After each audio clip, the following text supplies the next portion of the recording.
Hey, welcome back to the LeBauer Show. I'm your host, LeBauer, the big, tall, redheaded dude with a beard. Today, we're going to be talking about leverage. And I mentioned the word leverage on one of our Platinum Mastermind calls a few weeks ago. And one of our members posted in the group was like, Aaron, what is your definition of leverage for a PT practice? And I was like, oh, I need to make a podcast about this. So this is the podcast episode about leverage. The short answer, and this is what I wrote back to her. I was like, the short answer is having leverage, in air quotes, means I'm able to use my time to magnify my income and results for myself, as well as for other people, others' income and results. Let's see, I gained leverage when I stopped treating patients one-on-one. There's one thing to say, like, you should treat patients. Look, I treated patients one-on-one for 20 years. I'm not going to say that was long enough. But that was long enough for me to realize I can help even more people if I change my business model. If I update the Aaron LeBauer, what my time is like. So I'm treating one person at a time, which is great. And for years, that's what patients need. Honestly, not all patients. I will agree to that. Not everyone needs it. Some people just need to get off the couch. But a lot of people who've been around the block, they've done everything in their own power. They've tried everything, and they're just kind of like, they've been let down. And they come to us, and we run them through a total body diagnostic. I look through their body. I touch them. I can tell like where they're kind of like where they're not moving well. We use SFMA, so I can see, is it a mobility issue? Is it a stability issue? I can use my hands and find out like where's their body holding tension? What does their body need?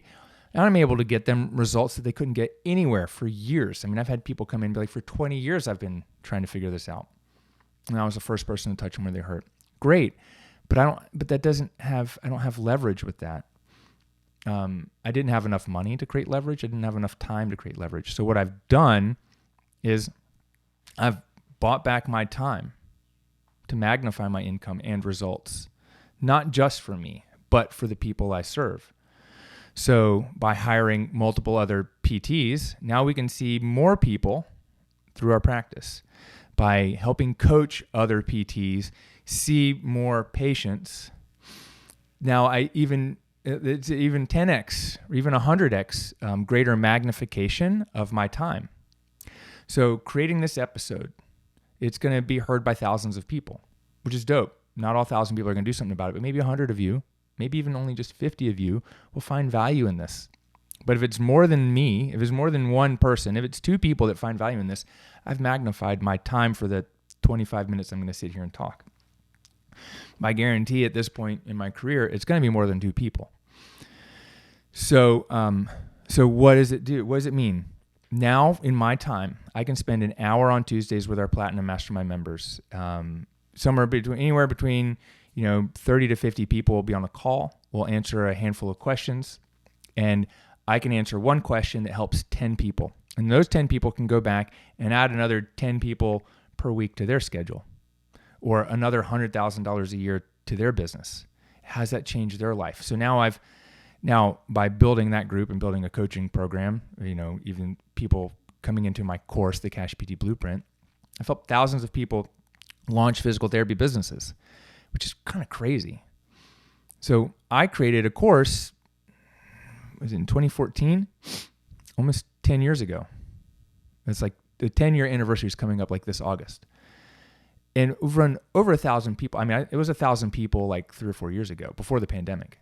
I don't know how many people have gone through it. I stopped counting. I could go and count. It's probably 1,500 to 2,000 people. Plus, there are people who've told me that the book and other things I've shared, the podcast, has helped them launch a business. Now, had I not shared that information, had I not created a course, had I not started talking about what I was doing and sharing it freely and even charging money, maybe someone else would have come along a couple years later and done the same thing. I mean, other people have. Other people are doing it now, but most of the people who are doing it since have been through one of my programs, which is kind of cool.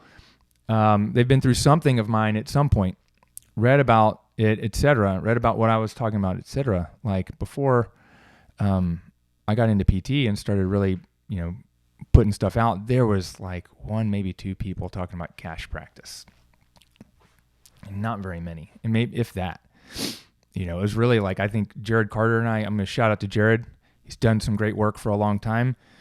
Like, we kind of found each other through like his bunion video and my foot massage video. I was like, who's this other guy teaching this? And we chatted and, just reached out about clinical stuff. And he was starting to talk, and he had a cash practice. But prior to, that was 12 years ago, maybe, there weren't many people, there was no one else really talking about this freely. So had we not like opened that door, people might still have been stuck for a while, right? So that's leverage. It's like, I took some of my time and helped people. But here's the other thing that creates leverage is I can take something and teach it once, and I can share it multiple times, not just multiple platforms, but I can take something I taught 10 years ago and I can share it again today. And it's going to help new people because people didn't see it then. That's also the other power of like social media and YouTube. YouTube has a ton of leverage because I can put something up there once. I've got videos. That foot massage video has 250, maybe 300,000 views. That's leverage because I made a video for my patients and 250,000 other people have watched it and benefited from it. Yes, a foot fetish community did catch it early on and get me 20,000 views overnight, which is kind of funny, but people are watching it. And so I can magnify my income because the bigger the problems I solve, and for a larger number of people, the more money I can make. Same with you. The more people you can help and the bigger the problems you can solve, the more money you make. Okay, I'm not telling you stop treating patients.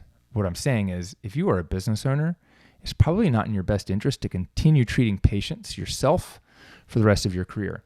You do it because you love it, but you don't have to always have a hand in the door or a hand in the cookie jar to know what the cookies taste like and to know how to bake the cookies.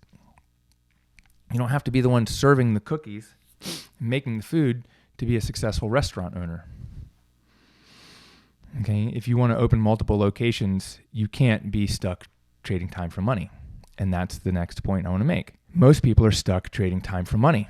Even in successful businesses, or what we might think is successful, because time is the most valuable resource. I've talked about this a lot. Most people are stuck here, especially physical therapists, because you paid $200,000 a year to get your degree. You took the GRE, you went to grad school, you worked insanely hard. Maybe you took Adderall like I did and read all night long. You're like, and now you're committed to this, degree because I paid so much and I spent so much time on this, right? Like, I get that. But the degree gives you leverage if you choose to use it. If you choose to just treat patients one-on-one for the rest of your career, you don't have leverage. Not in this definition, right? You might be better than the stretchologist at Stretch Lab, which we both agree. You might be. Sometimes they're going to get better results for your patients because if insurance has constrained you to seeing people for 15 minutes, maybe that person didn't need to just get off the couch. They ain't getting results. But most people are stuck there because that's kind of what school teaches and trains you to go out and get a job and be a good employee. That's really a lot of what society does. Insurance is trapping us there because we think that we have to abide by the insurance rules. Even people that have treated as a PT for a few years and they get out into cash practice are like, do I do 45 minutes or an hour? And how do I mark down what units? I'm just like, it's just arbitrary. Because if you're not billing for insurance, it's arbitrary. Like, you just put whatever your best guess is down. It doesn't matter because insurance is either going to pay it or not. We're not documenting for insurance. We're not treating patients so the insurance pays anymore, and it's a different paradigm. And so you get stuck there. Even society wants us to do that. Is training us to be good employees. But if you don't want that, life of being a good employee, there's no longer a work for General Motors for 30 years and retire on a fat pension. That doesn't work anymore. So we got to get out of that trading time for money trap if you want to have leverage. It doesn't mean you have to get out of it, to have money. You can get a good job But some of the best, highest paying jobs, you're not necessarily trading time for money. Some of them you still are, but treating patients one-to-one, well, as good as it is for patients, as the owner, you can get stuck there. So here's how we get out of that trading time for money trap. There's two big ways for physical therapists to do that. Number one, sell something online. Okay, it's not really just sell something online. Okay, it's not that simple, but it's really sell something. You could sell it in person here. You just need someone else selling it for you. And when you sell online, it's not a person, it's a software. And it has to be evergreen. You have to be able to make sales while you sleep. Okay, so you're still trading time and creating content and creating the product and working on, the initial webinar has to be live, but you can set up the webinar evergreen and it sells for you while you sleep. Okay, that's how you escape trading time for money. If you've ever been on any of my webinars, you've either been on a live one or an evergreen one. And more people have purchased my course at this point through the evergreen webinar than the live webinar. I can tell you what, in 2023, more people enrolled on the live webinars than the evergreen ones. So I've done more live webinars. Okay, but guess what? I'm selling one-to-many on a live webinar, not one-to-one. And so that's leverage. That's still leverage. It's a product that I can sell one-to-many. I can do this with PT as well, at workshops, events, CrossFit, 5Ks, the Kiwanis Club, etc. I'm selling one-to-many. Okay, that's the leverage. Okay, in the practice, I'm not really collecting the money one-to-many, but I'm still selling them on our business, and they come in. And then number two is hire other people to do the technical work. So the people doing the technical work for me are then doing the selling. Because believe it or not, physical therapy is a highly paid, very expensive technical job to learn. It's expensive in time and money. Okay, and if you're just getting into physical therapy and you're like, I'm just going to get a great job, you're going to have a hard time paying back your student loans, especially if you have, $150,000 or more in student loans. So as a business owner, as a cash practice owner, we need to hire the other people to do the technical work for you. And they need to do this and to do the service delivery. So in my PT for example, in my PT practice, I have physical therapists delivering the service. In my coaching business, I'm still delivering a majority of the service. Okay, it's a little bit more nuanced than that. I've got a couple great guys helping run some of the coaching calls, like they're running launch calls, Owen and Nick right now. I've had other people come in and do some of the trainings, but it's still mostly Aaron. Okay, but I'm doing it one-to-many, not one-to-one. There's a lot of coaches, majority of coaches are doing one-to-one. But the leverage comes when you can do one-to-many. And most people think that it won't be as valuable, but it's actually even more valuable. We can do a podcast about that. Just shoot me a message. Hey, I got a coaching business. I want to learn more about that, like going from one-to-one to one-to-many. I see a lot of PT coaches out there. They're just doing chat. They're just doing one-to-one, which is great, but the leverage comes in one-to-many. So that's where it is. It's sell online, sell one-to-many. Maybe selling online is really the selling one-to-many, but it needs to be, but if you're going to sell online, it needs to be evergreen. And then we need to hire other people and leverage software to do the technical work and the service delivery, right? You getting this? There's benefits in owning a business. There's actually more benefits in owning a business with employees than owning a business where you're the sole proprietor. Okay, so let's talk about this. So when you own a business, you go on trips and not vacations. So I'm going to Australia this spring. And guess what? The last 4 days I'm going to be there. It's going to be my coaching program, Talking More's boardroom meeting. But the 5 days leading up to it, I get to explore Sydney and Brisbane and the Gold Coast and all the places in between, right? It's an expense on the business to go there, to eat, to fly, to get the hotels. Those are all business expenses because I'm there with the purpose of doing business, and on the way, there's other things that happen. And look, like I'm not a tax professional, so make sure you go over this with your tax professional and you're expensing the right things. But this is an overview, right? You don't take vacation. I can tell you one thing. One of my tax advisors at some point has told me, like, a cruise is very difficult to make as a business expense because it's a cruise. Everyone knows a cruise is vacation. You can when you own a business, you can expense things in your life like a car, like a company car. If you can justify that you're using this car for your work, and there's different definitions of this, but you can buy a car through your business. And the insurance and the monthly payments, they all run through your business. And it runs through your business as pre-tax dollars because it's a business expense. If you get a big enough car or truck, I think it not just weighs over 6,000 pounds. I think it's a towing capacity over 6,000 pounds because there's a Porsche. I think it's the Porsche Cayman qualifies. You can write it all off in the first year. So if you have a big income year, you can buy a car and expense the 50 to 75,000. But you let your tax guy do that. Otherwise, you can get a car. You can get like a Honda Fit, and you can just write off the monthly payments every year for 5 years, something like that. But you can put your car through your business, which is dope. You get a little bit higher rate as a business loan. However, you just roll out the door, least amount down, and everything like runs through the business. Okay, there's other things you can do. Some people can write off like space in your home.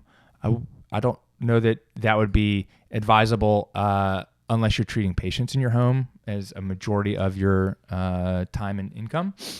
When you have other employees besides just you and your spouse, you can get group health insurance, which saved me $1,000 a month.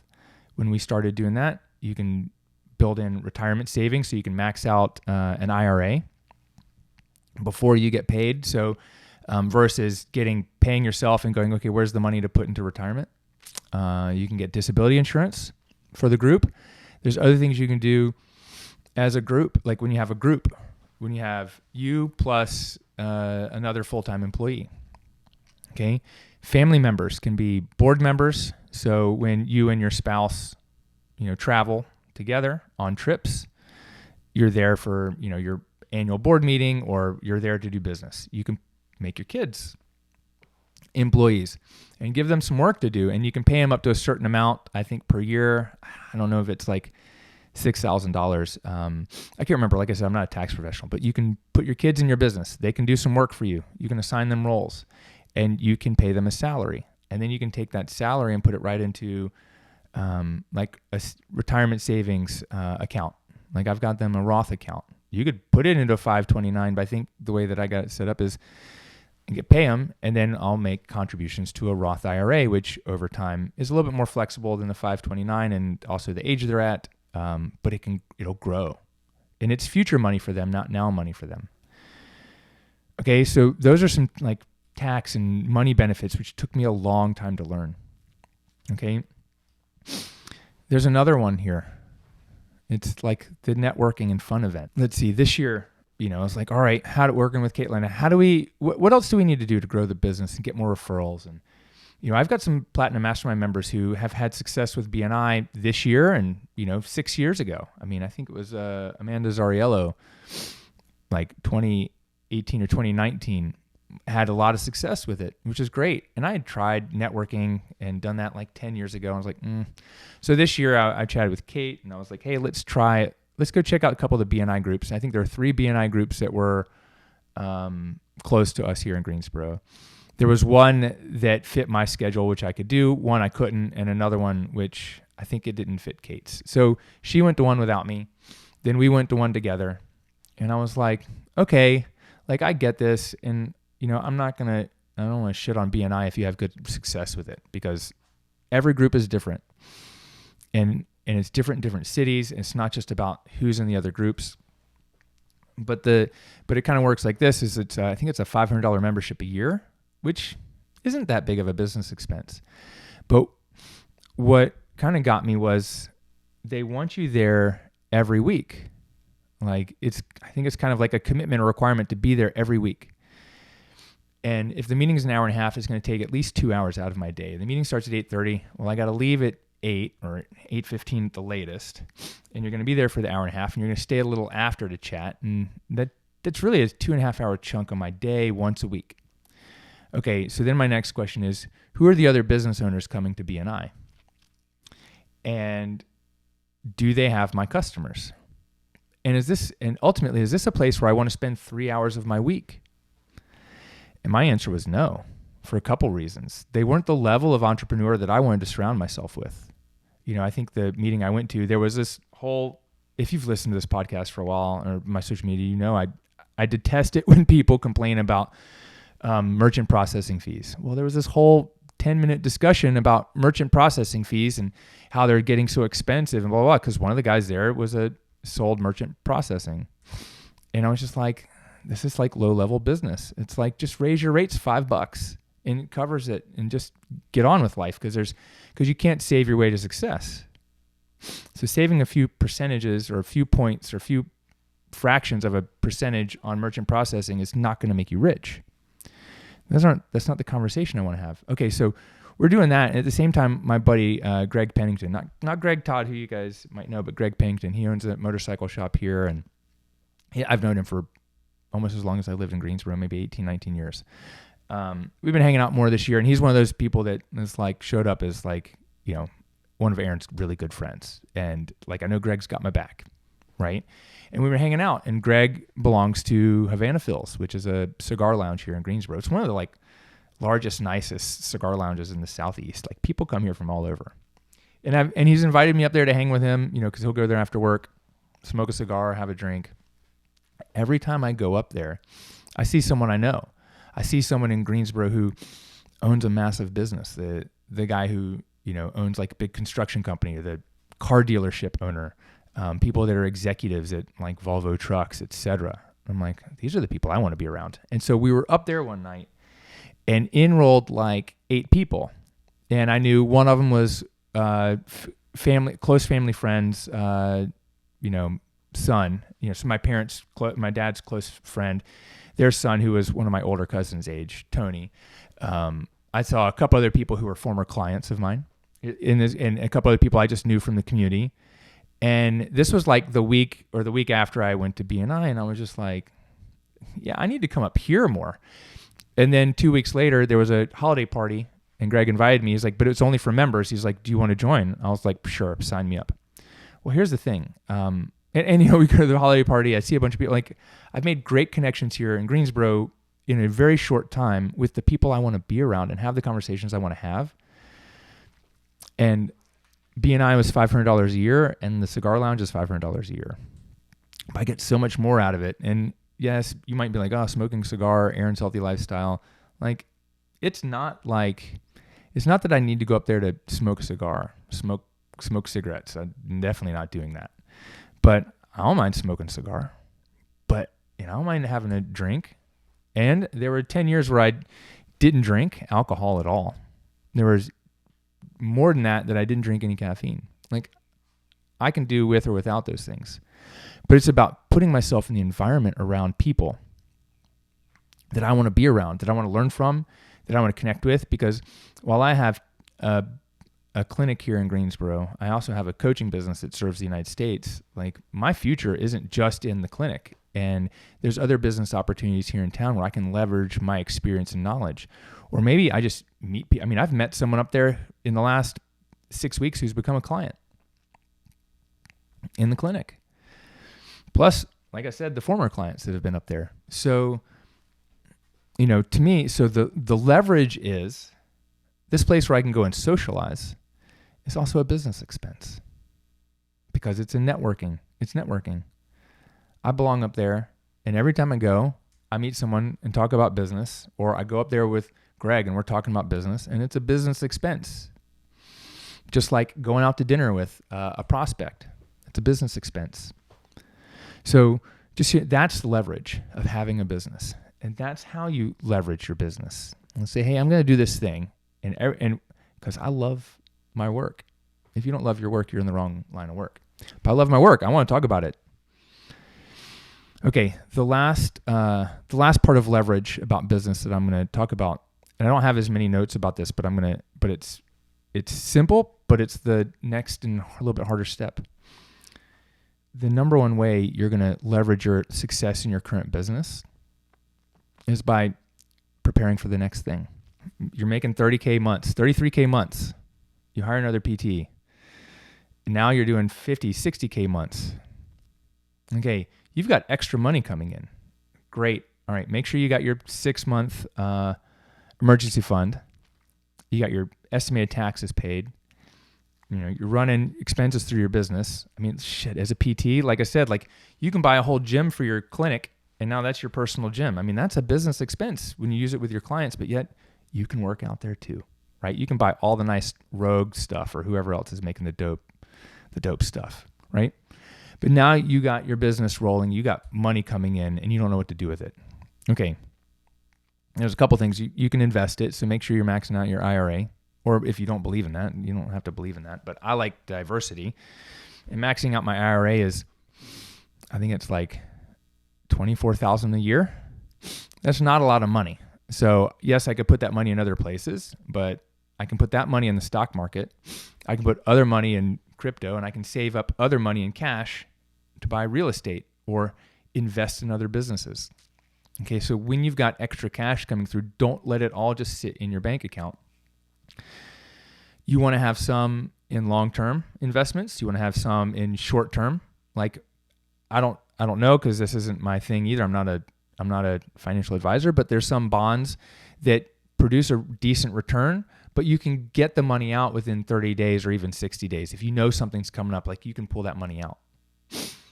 Another way to have leverage is in your home, right? So, but let's not talk about that. I'll talk about that in a second. I'll just have to add that on. You take your income now, and we can start looking and going, okay, business is running. Okay, what's the next thing? Really, it's use the cash from this business to fund the investments that are going to pay you dividends for longer than you're going to ever want to treat as a physical therapist. There's a lot. I mean, there's beyond like next level podcast. How do we leverage the investments and some of the other things and other pieces? I just want you starting to think about how do we do this? Because some of the wealthiest people in America are invested in real estate and even, and I'm only starting to learn about this. I've heard about it for a long time, but only really starting to like learn about it. It's it's not term life insurance, but it's the paid up whole life insurance. Whole life insurance policies, you can borrow against those, and you can create you can become your own bank. And you can become your own bank with whole life, and this is also the home ownership with a home equity line of credit. Like you can become your own bank. You own a home, and after 15 of the 30 years, now instead of just that 70K or 100K down payment, now you've got 250K of equity. But if the value of your home grows, it doesn't matter how much equity you have in it, you're still only going to make a certain amount of extra profit. So the amount of equity you have in your home doesn't really matter when you go to sell your house. You're still going to make the same amount of property. Even if you own your own home outright, now you've just parked a bunch of cash in this property that's going to grow the same whether it's all in there or not. And so leverage is getting a home equity line of credit and saying, okay, I've got this home equity line of credit. It's 7% right now. Can I take that money and put it into something that's get me a 10% return? Yeah. Okay. How risky is that return, right? How risky is that investment? Some of the wealthiest people are doing this kind of like, it's not really like an arbitrage. It's like, I'm going to take out this loan for 7%, but I'm going to put the money in this other investment that's 10%. And I'm not saying take out a home equity line of credit and go dump the money in the stock market or crypto. Like, I'm not saying do that. That would be like invest in your friend's third or fourth restaurant or car wash. Okay. That can get you those returns. There's other things to do in that. Like, that's not the advice I'm giving you, but hey, you got a lot of equity in your home. Maybe you get a home equity line of credit just to sit there until the opportunity comes to buy the building that your clinic's in. And now your clinic's been open for 5 to 7 years, maybe even 10, and it's going to stay open another 10 years, you buy the building that it's in, and now you're your own tenant, and you've got a tax write-off on both sides.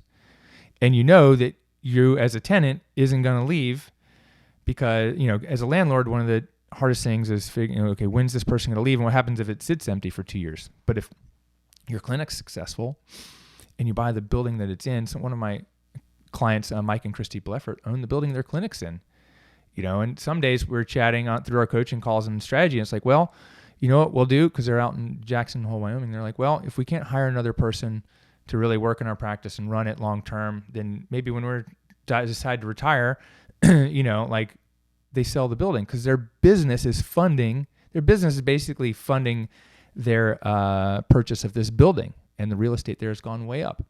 And they said, Christy said to me the other day on our Project Yellowstone call, that was one of the best decisions they ever made, was buying the building they were in.